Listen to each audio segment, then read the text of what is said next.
یا حبیبی یا رسول اللہ یا حبیبی یا رسول اللہ حامدا و مسلیہ مولا یصلی وسلم دائما ابدا علی حبیبک خیر الخلق کلہم۔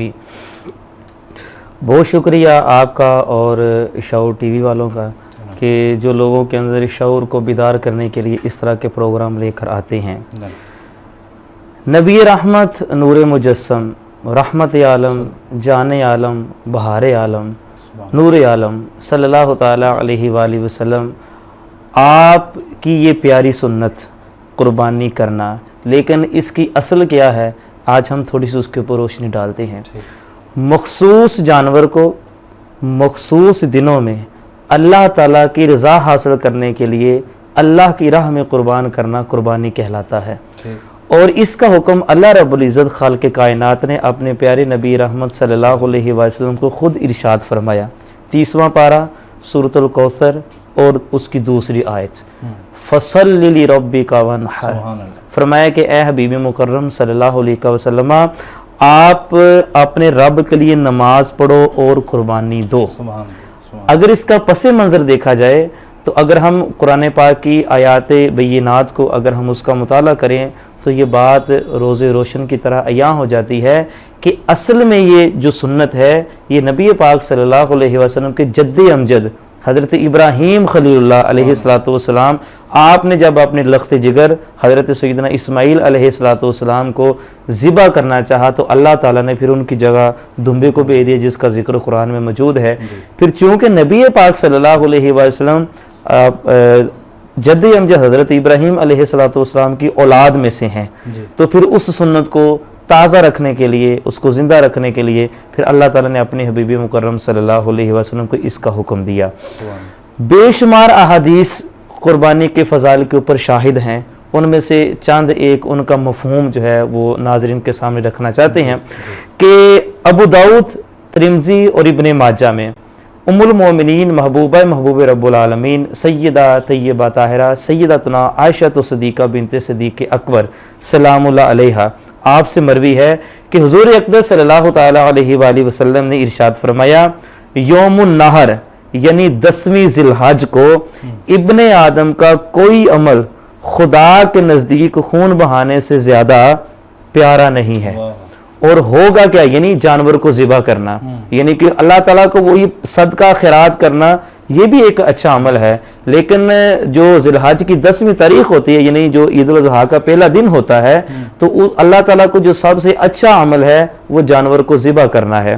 اور پھر فرمایا کہ قیامت کے دن وہ جانور جس کو ذبح کیا جا رہا ہے وہ سینگ اور بالوں کے اور کھروں کے ساتھ آئے گا، اور فرمایا قربانی کا خون، قربانی کے جانور کا خون زمین پر گرنے سے پہلے اللہ تعالیٰ کے ہاں وہ قبول ہو جاتا ہے۔ اور کریم ابن کریم، مولا ابن مولا، سید ابن سید، حیدر ابن حیدر، شبیہ مصطفیٰ امام حسن مجتبیٰ رضی اللہ تعالیٰ عنہ سے مروی ہے، حضور نبی کریم صلی اللہ تعالیٰ علیہ وآلہ وسلم نے ارشاد فرمایا کہ جس نے خوش دلی سے طلب ثواب کی نیت سے قربانی کی تو فرمایا کہ وہ آتش جہنم سے روک ہو جائے گی، یعنی حجاب ہو جائے گی۔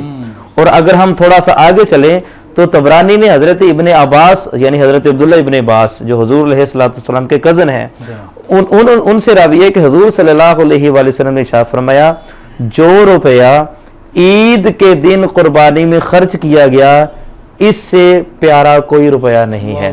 یعنی روپیہ کا معنی یہ نہیں ہے کہ پیسے خرچ کرنے ہیں، یعنی ان پیسوں سے جانور خریدنا ہے اور پھر اس کو ذبح کرنا ہے۔ اور ابن ماجہ نے شیخ الحدیث ابو ہریرہ رضی اللہ تعالیٰ عنہ سے یہ حدیث مروی، آپ فرماتے ہیں حضور اقدس صلی اللہ علیہ وسلم نے شاہ فرمایا، جیسا آپ نے اس کو اپنے انٹرو میں بھی بیان فرمایا ہے کہ جس میں وسعت ہو اس کے باوجود وہ قربانی نہ کرے تو وہ ہماری عیدگاہ کے قریب نہ ہے۔ یہ مفہوماً میں نے اس کو عرض کیا ہے۔ اب یہاں پر اس کی وجہ کیا ہے؟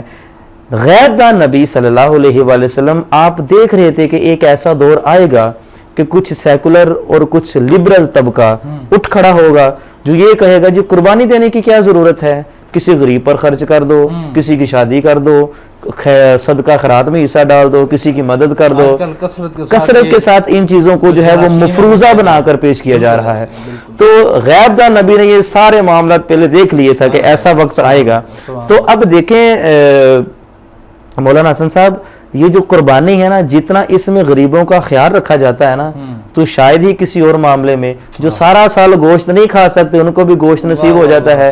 پھر اب جو کرنے والے ہیں وہ بھی مزدور ہیں، ٹھیک ہے، اور پھر کھالنے لینے والے، بیچنے والے، صفائی ستھرائی کرنے والے وہ بھی مزدور ہیں. ان کا روزگار کا پتہ نہیں کتنے وسائل پیدا ہوتے ہیں، جو انہوں نے سارا سال جانور کو پالا ہوتا ہے اور وہ منافع کماتے ہیں، اور سال بعد وہ اس سے منافع کما کے نہ جانے اپنی بیٹی کی شادی ہی کرتے ہوں یا جو بے گھر ہوں اپنا گھر ہی لیتے ہوں.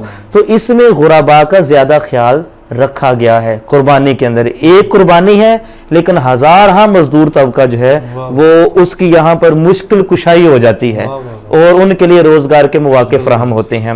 ضمن میں ایک اور بات یہاں پر عرض کرتا چلوں، ابن ماجہ نے زید بن ارقم رضی اللہ تعالی عنہ سے روایت کی کہ صحابہ نے عرض کی یا رسول اللہ یہ قربانیاں کیا ہیں؟ مفہوم عرض کر رہا ہوں کہ یہ قربانیاں ہیں کیا؟ تو حضور علیہ الصلوۃ والسلام ارشاد فرمایا یہ تمہارے باپ ابراہیم علیہ السلام کی سنت ہے. اور پھر فرمایا لوگوں نے عرض کی یا رسول اللہ ہمارے لیے اس میں کیا ثواب ہے؟ تو وہی بات جو آپ نے اپنے انٹرو میں بیان کی کہ ایک بال کے بدلے نیکی ہے، ایک بال کے بدلے نیکی. اب اس کا جو کاؤنٹ ہے جی وہ تو ہم کریں ممکن ہی نہیں ہے. ہم اپنے بال نہیں گن سکتے ہیں، حالانکہ ہمارے بال جو ہیں وہ سارے پہ یہ جانوروں کے جسم کے بالوں کی نسبت تھوڑے ہیں، ہم یہ نہیں گن سکتے. تو ان کے بال یعنی اس کو کہتے ہیں کہ اللہ تعالیٰ جو اجر و ثواب عطا فرمائے گا اس کا سلسلہ لا متناہی ہے. یہ اللہ کی ذات ہی جانتی ہے کہ اس کا کتنا اجر و ثواب ہوگا. اور نبی کریم صلی اللہ تعالی علیہ وآلہ وسلم آپ کا یہ فرمان بھی جو ہے وہ بیان کرتا چلیں کہ نبی پاک صلی اللہ علیہ وسلم اپنے ہاتھوں سے جانور کو خود ذبح کرتے تھے. ٹھیک، اور یہ ہمیں سیکھنا چاہیے کہ جانور کو ہم خود، اگر یہ تو دو سنتے ہوگی نا، دو سنتے ہو گئی ہیں. اچھا یہاں پر میں ضمن ایک اور بات عرض کرتا چلوں کہ جب جانور کو قربانی کے لیے لانا ہے تو دیکھنا ہے کہ ذبح کرنے والا کوئی ماہر ہو، ورنہ آج کل جیسے یہ موسم آتا ہے نا قربانی کا تو کئی لوگ ایسے نکل آتے ہیں جن کو پتہ ہی نہیں ہوتا ہے کہ کس طرح قربانی کرنی ہے، اور ایسے ہی ہے. تو ان چیزوں کا بھی خیال، آسان طریقہ تو یہ ہے کہ بندہ خود سیکھے، اتنا کوئی مشکل کام نہیں ہے، اور نبی پاک صلی اللہ علیہ وسلم کی سنت بھی ہے. آخر میں جو ہے وہ میں یہ بیان کرنا چاہتا ہوں کہ نبی پاک صلی اللہ تعالی علیہ وآلہ وسلم آپ جب قربانی کیا کرتے تھے اپنی طرف سے کیا کرتے تھے، اپنی آل کی طرف سے کیا کرتے تھے، اور اپنی تمام امت کی طرف سے کیا کرتے تھے. اور نبی کریم صلی اللہ علیہ وسلم اپنے گورے گورے ہاتھ اٹھا کر یہ دعا مانگا کرتے تھے بسم اللہ اللہم تقبل من محمد و آل محمد و من امت محمد، کہ اے اللہ اس قربانی کو میری طرف سے قبول فرما، میری آل کی طرف سے قبول فرما، اور میری امت کی طرف سے قبول فرما. دعا کرنے والا محبوب ہے اور جس کے سامنے کی جا رہی ہے وہ اللہ کی ذات ہے. تو یہ اس سے بڑھ کر مقبولیت والی دعا کون سی ہوگی؟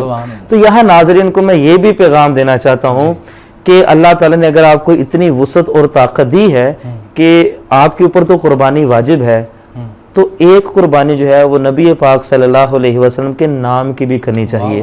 اگر 7 حصے ہیں جانور میں، جیسے گائے ہے، بھینس ہے یا اونٹ ہے، تو اس میں ایک حصہ نبی پاک صلی اللہ علیہ وسلم کا بھی رکھنا چاہیے. کیوں؟ پڑھ رہا تھا کہ حضرت علی المرتضیٰ شیر خدا رضی اللہ تعالیٰ عنہ کو حضور نبی رحمت صلی اللہ علیہ وسلم نے یہ وصیت فرمائی تھی کہ علی جب بھی قربانی کرنا ایک میرے نام کی بھی. سبحان اللہ. اور اس کی وجہ کیا ہے؟ سیدی اعلیٰ حضرت عظیم البرکت نے اس کو اشعار کی صورت میں بڑا خوبصورت بیان فرمایا کہ جو نہ بھولا ہم غریبوں کو رضا، جو نہ بھولا ہم غریبوں کو رضا، یاد اس کی اپنی کثرت کیجئے. کہ نبی پاک صلی اللہ علیہ وسلم ہمیں کسی موقع پر بھولے ہی نہیں ہیں، تو ہم اس موقع پر حضور کو کیسے بھول جائیں؟ تو ان چیزوں کا بھی خیال رکھنا ضروری ہے.